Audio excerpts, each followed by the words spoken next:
Okay, today we are sketching a camera, and by camera I mean a handheld camera that you would be using like a Canon or a Nikon. And what we're going to do is we're going to start with a side view or some kind of elevated view that we can then translate into something three-dimensional, and we'll see how it goes.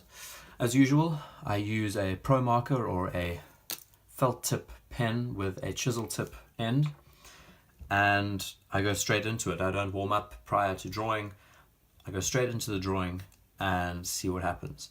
And this is a part of the series that I like to emphasize, is that using a pen like a pro marker gives you that level of confidence that if you make a mistake, you have to live with it, and you have to fix the mistake that you come across. So already this is a little bit peculiar because it's kind of square, and I'm not going to be happy with having it as a square. So what I'll do is I'll divide up this drawing and just emphasize that this is rounded. There's maybe an elevated section at the back. This is the first time I've used a blue marker in this series, so that's quite cool. So you have some kind of side elevation that we can use to help us translate this drawing. So what I'm going to try and do is make this a 3/4 view drawing.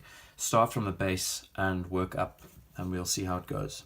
First thing, we're going to draw the line that faces us. So we'll draw that side and that side. Okay, that'll have to do. Draw some lines through the back. Notice that I'm making a few mistakes here and there, and that's important because that'll help guide your process. I'm drawing these lines by eye. So these lines are probably going to be skew. They're probably going to be all over the place, but you shouldn't care. You should just do. Don't think. Okay. Now that we have that, let me just thicken up that backside. There you go. Right. First step that I like to do with a lot of these drawings is to just round off the undersides, and that gives me a little bit of confidence with the way the edges are going to be going around and curving. So something I recommend you do. Next step is questioning how we want the lens to be positioned on the camera. Do we want it to be in the center? Do we want it to be to the left or to the right? So what I'm going to do is I'm going to do another small thumbnail with a front view this time, and think about how I'm going to partition it. So I'm already thinking that this side closest to us, that I'm going to now divide a little bit shy of the middle, is going to be with a certain material texture to it. It's going to have some kind of rubberized end piece to it. So to emphasize that and to give it a bit more bounce, I'm going to follow this reference line and draw a line through the middle. Then use this as one end point and this as another end point and draw some kind of arc. So of course I'm referencing some of my points and drawing an arc from end to end. Nice. Now we're going to do the same thing on the top somehow. So again, we draw some kind of reference line and draw an arc, but this time I want my arc to be at an angle. I actually want the arc to be coming down away, so I'm going to draw some kind of diagonal line pointing downwards, and doing the same thing, draw a reference circle to connect it up. That's not very accurate, but it's all good. It's all practice. Just going to round this off, and now we have something that's a little bit more tailored to that fit. Okay. It's kind of weird. That's okay. Let's keep going. Next step, maybe we want to hollow out the rear of this thing or make it a little bit more exciting. So what I'm going to do is I'm just going to round it off at the back, round it off on the side. Again, there's no right or wrong with any of these drawings, as I will emphasize throughout all the drawings I ever show you. Okay, now that we have a an example of what the hand grip looks like, we can reference that in. So that's what it looks like, and we have some kind of rounded grip that falls downwards. Nice. That means that we have this space now for the lens. So we're going to somehow draw a lens that sits there in that space. And of course on top we're going to then add some kind of flash unit that's going to sit here, maybe elevate it a bit more. So it's going to be really basic. There's not going to be a lot of air and detail to this drawing. It's going to be a exploration, as all of these drawings usually are. Cool. So now that we have that idea going, we can start with some kind of circle. So we draw a center line. Using this as a reference again, you draw a center line from the edge, you bring it down, and you do a horizontal line through the middle. So that is our meeting point of the crosses. I know it's difficult sometimes to partition and see where these lines intersect, but that's a good thing, because these lines can actually help you build the drawing in different directions and in different ways. So the question is now whether we want to have the lens take up the entirety of the shape, and I think we will. For this example, we will. So let's see how accurate we can get a circle going. That's okay. That's pretty good. Now what we can do is we can just pull some kind of reference line out, following the reference lines we've used earlier, and do a similar thing again with another circle. Nice. And see what we get from that.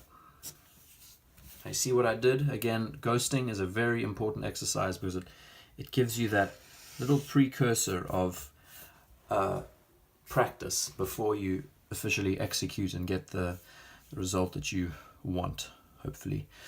Okay, now that we've got the lens, we can evolve that just now. I first want to do this top section. So if we had to divide this into components, the first component we highlighted was the grip. Second component is the lens.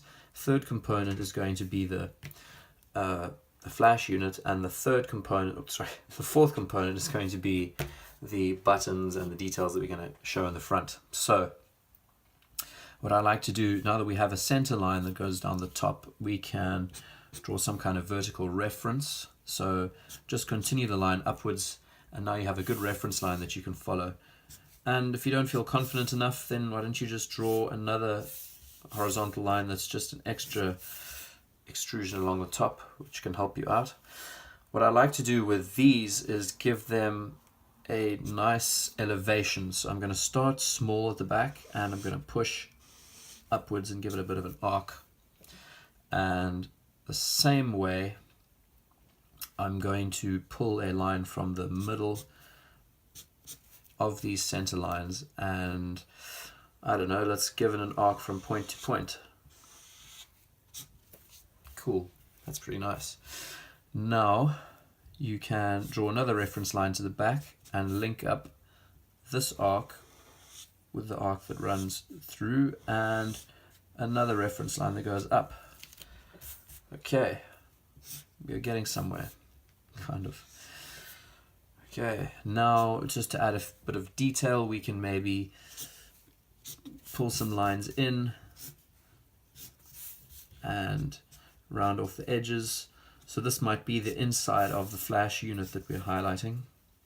And what I want to do is actually close this off and make it a little bit neater. Okay, that's better. Now you can see how darkly I applied the lines onto this, and it does throw the eye off from the image a lot. So before I finish this video, I'm going to make sure that everything else is nice and dark too, so it doesn't make the eye jump around the page too much. Okay, so we've got some kind of flash unit. Now what I like to do sometimes is add an eyepiece. So we're going to extrude these lines further back, and let's see, maybe make a rounded edge that connects to some kind of viewfinder / eyepiece. Right, next step. I need to fix this because this doesn't look good at all. We're going to double up the lines, and we're going to follow them down and round. That's a little bit better. Okay, now in this space we have a lot of opportunity for dials and adjustment knobs and things that'll make the drawing look a lot more interesting. Before I do that, I'm just going to round off the underside. As I've said in a couple of videos before, doubling up your lines give it a lot more body. It exhibits that there is maybe a shut line involved, that you're maybe using a different material. I'll get into that in a second. So what we can do here is just draw a very simplified circle for a button that might be based here. Okay, and maybe we can pull it up and make it into some kind of extruded button. Nice. There's a bit of a button feature added to this drawing. Okay, next step is to add some kind of dial. Now for this exercise, I'm going to draw some lines through just to give you a bit more of a reference. You see, what I've said in a lot of my drawings in the past is that sketching is all about building up. It's all about starting from a base structure. I mean, if you remember, we started with a flat form and we're now building it up to being something three-dimensional. And all of these little construction lines will help you get dimension to your drawing. It will help you understand how important, how best it is to execute lines in perspective, because that is the most important thing. Once you've actually mastered your understanding of lines in perspective, you will have a much greater appreciation for composition and your drawings in general. You'll enjoy your drawings a lot more once you started evolving it more. So what I did here quickly was to add some kind of conical dial, and within the conical dial add some kind of feature that maybe indicates that it's got some grippability. Okay, nice and simple. So this dial could be twisted for the sake of adjusting the focal length or for changing the settings on the camera. It's interesting that these cameras are still the way they are today, because the design of the camera was originally inspired by the film that it housed inside it, but that design hasn't changed. You know, it's stuck all those years. So this side is quite barren and bare. What we could do is maybe add a lanyard ring of some kind, and to do that we would, I'm just going to follow the same practice that I've been following, which is just drawing reference lines along and across, and maybe start with a square. From the square we evolve it into something that's rounded, and we do the same on the underside. I mean, it's really, really simple. Once you break through that barrier of being able to understand how useful reference lines are with a drawing, you will be shocked and surprised at how simple it becomes. So there's some kind of lanyard ring that you would use for a strap to go around, wrap around your hand. Okay, last but not least, let's go into this camera lens. Now, if you notice, these circles aren't very well proportioned and spaced, but that's okay, because we are here just to practice. Question is, should we add some kind of shutter detail on the lens? That could be quite interesting. You know, they have those nice exploded light, what do they call them? They're almost like shade emitters that allow the lens to stay clear without any light entering them. Maybe we'll get onto that just now. Now, to give this lens a bit more depth, what I'm going to do is I'm going to draw an ellipse within this ellipse. And what that's going to do, as you'll see, maybe, is that this lens now looks like it's been recessed into the body of the camera itself, which gives it a bit more presence, makes it a little bit more dynamic. And if you feel like it might need it, which I'm going to do now, is just add some form of texture inside, which gives it a bit more of a stance, a bit more of a presence. That's nice. Okay. Now, normally I would be interested in adding some kind of texture to the outside of this lens, but that's a whole new topic which I will cover in the future, about details and patterning that you can add to features to make them interesting. So for this exercise, what I'm going to do is I'm going to just neaten up some of these areas, and I might emphasize some kind of material on the side of the camera itself. But here in the flesh, we now have all the elements that I've covered in detail in the side view. And I think that's very important. Planning your drawing before you execute something is a very good start. Always start with a side view, then maybe evolve it into a front view and follow from there. What else can I add to this? I just want to make this dark, and hopefully I haven't missed any spots for the camera, so that you can see how this sits. Okay, what we can do is give it a bit more intrigue by adding maybe a screw of some kind that was put on the side there, a more refined button. Now, because I'm using a marker pen, it might always be a nice idea to emphasize things with a bit of shading. You know, when I say shading, I mean using the chisel tip for its intended purpose. But I'm not going to do that for today's exercise, just to keep it a little bit clearer. Okay, we now have a lens of the camera inside, and we want to make it look like a lens. And to do that, it needs to be kind of refractive looking, or reflective. I don't know what I'm saying today. So what we're going to do is we're going to draw some ovals within the lens to give it the impression of reflection. So like I did here with this small little circle, that was intentional, but I didn't even realize I was doing it because I've done this so much. So what we're going to do is we're going to draw a small little oval and then a circle above it. That gives off the impression that there's some kind of reflectivity going on, which is cool.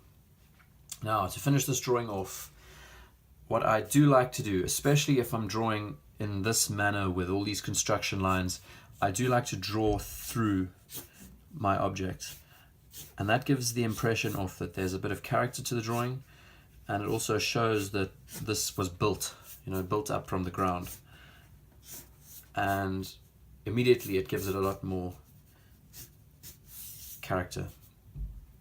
Okay, so the last thing I'm going to do is highlight texture, and texture is very important in drawings. It gives it that little bit of more realism, depth that you need at times. So what I'm going to do is I'm going to add some texture to the grip. Now, what you've seen me do in a lot of videos are little dots, which are pretty good. They get the point across, but when you want to emphasize something that's a little bit different, almost like a cork sort of texture, what I like to do is add squiggles of some kind. They don't have to be uniform, they don't have to be the same length, but they give off the idea that they belong to something that is of texture. Now I'm just wondering how many I should do. I think a good rule of thumb is to get your texture to wrap around the drawing as opposed to fill the drawing. That's different for many people. Some people might prefer it that way, but like when you would draw a shadow, you might want to just emphasize the edge as opposed to emphasize the whole material surface. You want to give an impression of what it is. You don't have to necessarily go the full way, because again, this is a sketch exercise. This isn't a full render. So what you might like to do to end off the drawing is to add some labeling. And to do that, you can either add a straight arrow or a dotted line or something that you think might best illustrate the way the drawing is. In my case, I like to give it a bit of dynamism because it is a label and it's supposed to be something that draws the eye to places. So having a label that is not linear and straight is pretty good because it keeps the eye busy. So there's one label that we can highlight. Maybe we can label this side here. I might do a video exercise showing you how to best get out your label method, or how best to draw the lines for your labels, because they can be a bit daunting. It took me a little while to develop the idea. Okay, so let's just call this grip, G-R-I-P. Maybe in brackets we say texture. I don't know. I realize when I'm writing in my left hand, you can't see what I'm writing, and it's quite disappointing, but I'm afraid that's how left-handers are. So we've got a lanyard loop, we've got a flash. I'm just going to write flash over here in the corner, and that's your drawing pretty well expressed. You shouldn't go any further than this. You should keep it fairly basic. I realize this is not everyone's taste of drawing. This is a bit of a mess. It's a little bit cluttered, but it's okay because it's been a development exercise, and I hope you've learned something from how I've gone from the beginning to the end, showing all the different samples of what's been going on. So thank you very much for watching this clip, as always. I hope to continue these series and keep bringing you out content that shows you methods of best attacking drawings of this kind, because I do realize that drawing objects like this in perspective can be really daunting. But once you uncover the little secrets, you will be A for away. So again, thanks for watching, and I'll see you in the next one.